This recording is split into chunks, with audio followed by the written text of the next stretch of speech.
Some moments in history, they're like a switch. One second it's one way, and the next, everything's changed. There's a before and an after, and there is absolutely no going back. Today, we're going to dive into one of those moments, a single decision that literally changed the world.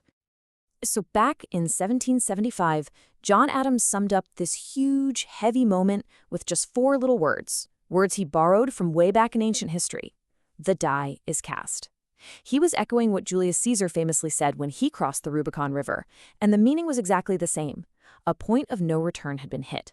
A decision was made that could never, ever be undone. So what exactly was this moment for the American Revolution? Well, it wasn't just a single event. It was the moment a line was crossed, the ultimate point of no return. And that point, that year, was 1775. Think about it. After a whole decade of tension just boiling over between Great Britain and its American colonies, this was the year the argument finally became a fight. The year all the debates and diplomacy just failed, and something totally irreversible began. Okay, so a point of no return, that's not just some abstract idea, right? It has a place. It has a sound.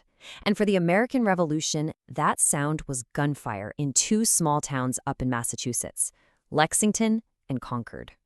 This is where the spark hit the powder keg.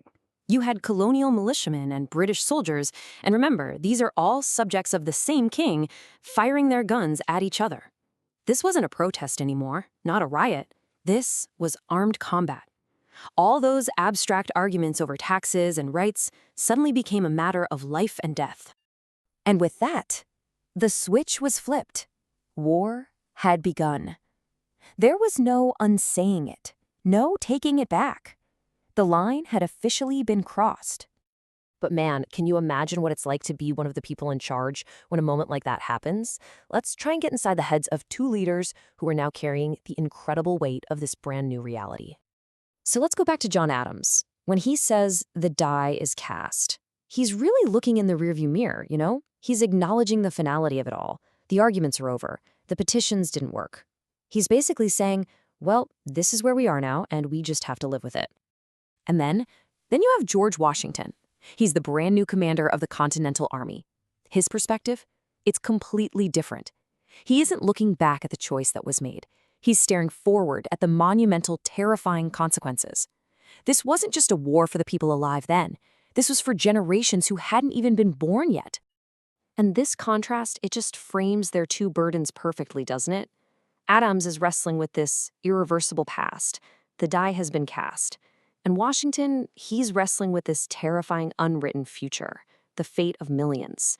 They are two sides of the exact same coin. One man accepting the choice that was made, and the other accepting the enormous responsibility that came with it.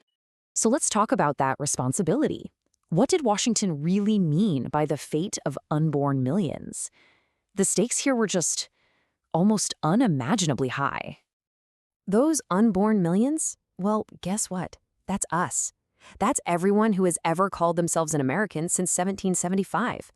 Washington understood that the outcome of this fight wasn't just going to decide the next few years. No, it would shape the course of an entire nation for centuries.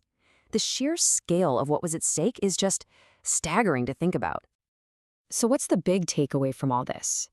Well, what happened at Lexington and Concord isn't just some footnote in a history book. It shows us that a single moment can truly define generations. It proves that our biggest decisions carry the weight of a future we might not even live to see. History isn't just about what happens. It's about people taking action, and other people bearing the responsibility for everything that comes next. And that kind of brings it all home, doesn't it? We all face our own points of no return, big and small. A career change, a move, a relationship. They might not shape a whole nation, but they definitely shape a life. So just think about it for a second. What's a moment when your die was cast?